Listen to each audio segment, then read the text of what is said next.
It seems like the really big wave is just only like starting to hit Denmark with street art. And I see a lot of new people popping up. Something's really cool and something might not be really cool, but in the end, like that's the same for me. Like I started at one place, and if you just keep going, then it'll surely evolve to something.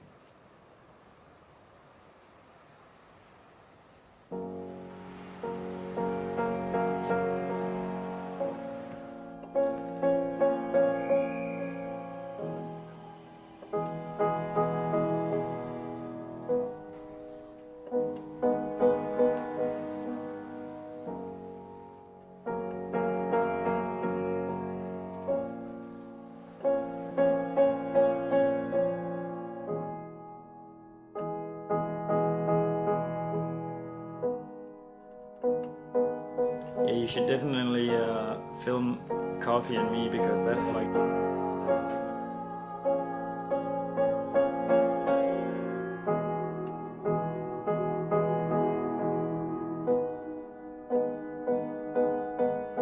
I've been painting for a long time, but under the Lints moniker, I think I've been doing that for 6 or 7 years now. Like I started like doing a lot of graffiti, which I got introduced by like friends and so on.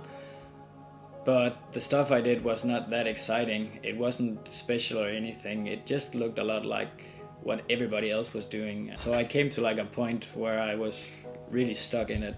But then I went traveling and went to Hamburg in Germany, and then the streets was completely covered like in stickers, stencils, all kinds of stuff, posters and so. And I was like, wow, this is really great. I haven't never seen anything like that before. And I was beginning to think like, maybe I can do something similar. And then I tried it out, like, and the first couple of years I was trying to do something, it didn't really look that great, but I just kept on like drawing at home before I really took it out on the streets. And I felt I could evolve it, and yeah, I've just been doing it ever since, like, and hopefully people think it's evolved as well.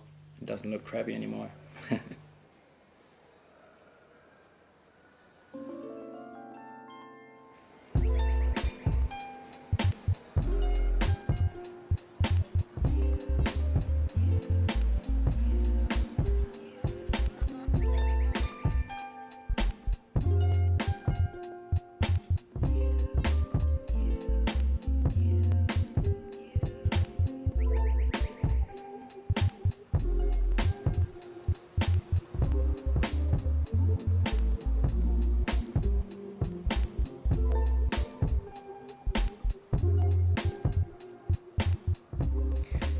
Well, I first thought of the characters when I was working in a hotline, a telephone hotline, and I was just really bored.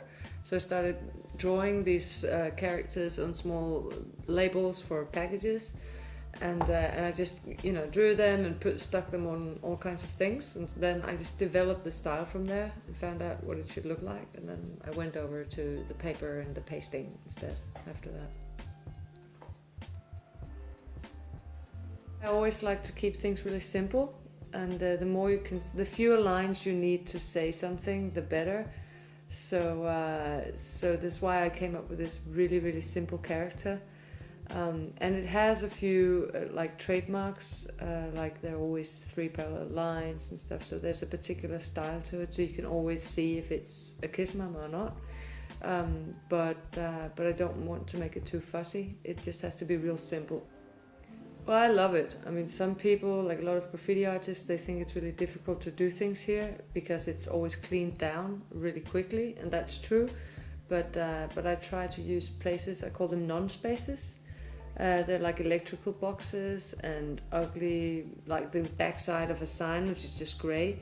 And I also really like it because a lot of people in Copenhagen, they enjoy the street art a lot. Like right now, there's actually quite a good vibe around it. So it's nice.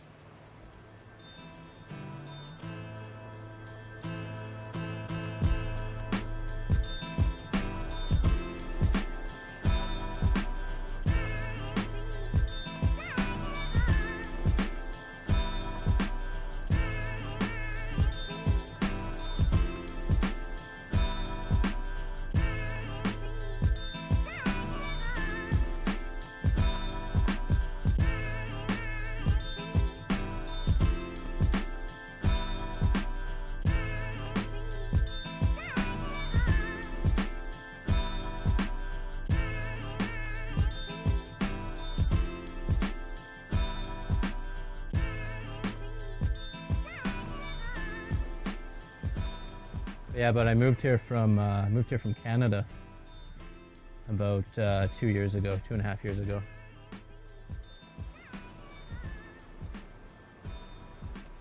I started when I was about 17, 16 with graffiti. And so they were going out with cans and tagging and stuff, but I realized that you could also go under bridges and then work on characters and things. So I did that, and then I started to do street promotion for a company where I'd go around with flyers and posters. And through doing that, I realized that I could do the same with my art, and people would never say anything when I put up posters for this company, right? So I was thinking, well, and it was a printing company too, so I was saying, well, why don't I just like photocopy my stuff and just start putting it up through stickers and things. And so I just started doing that and putting up more and more stickers. No one really noticed it or said too much about it the first year or two.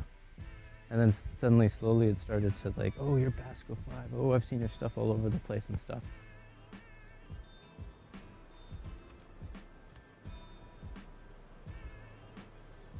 We're going to be going over some taggers, so I'm sorry taggers, this is probably going to piss you guys off.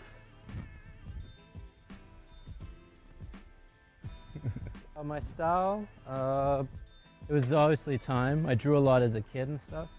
I guess it was just, I realized that my style is very much like me a little bit. It's sort of like autobiographical of me.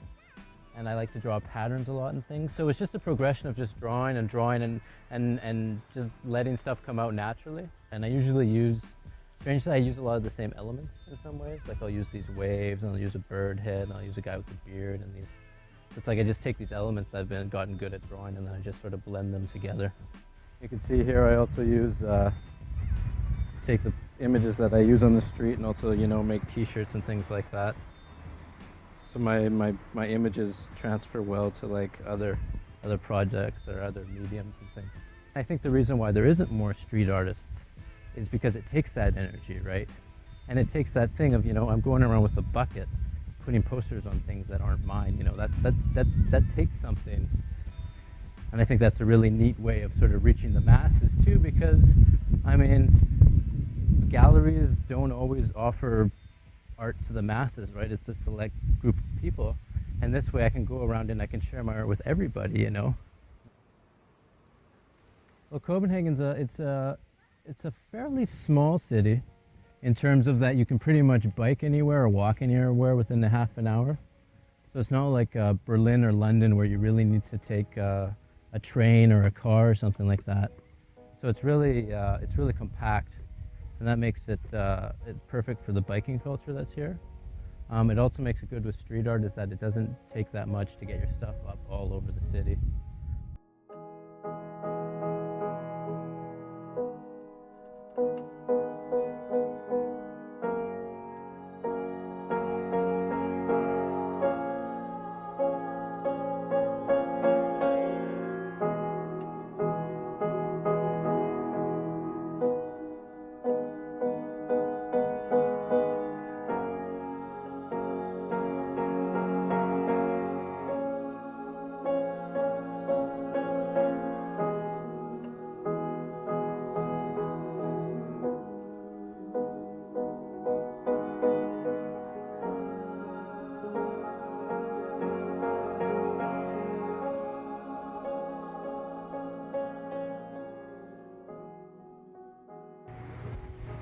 Should we go get some food? Would that be cool? Yeah, let's go get some food.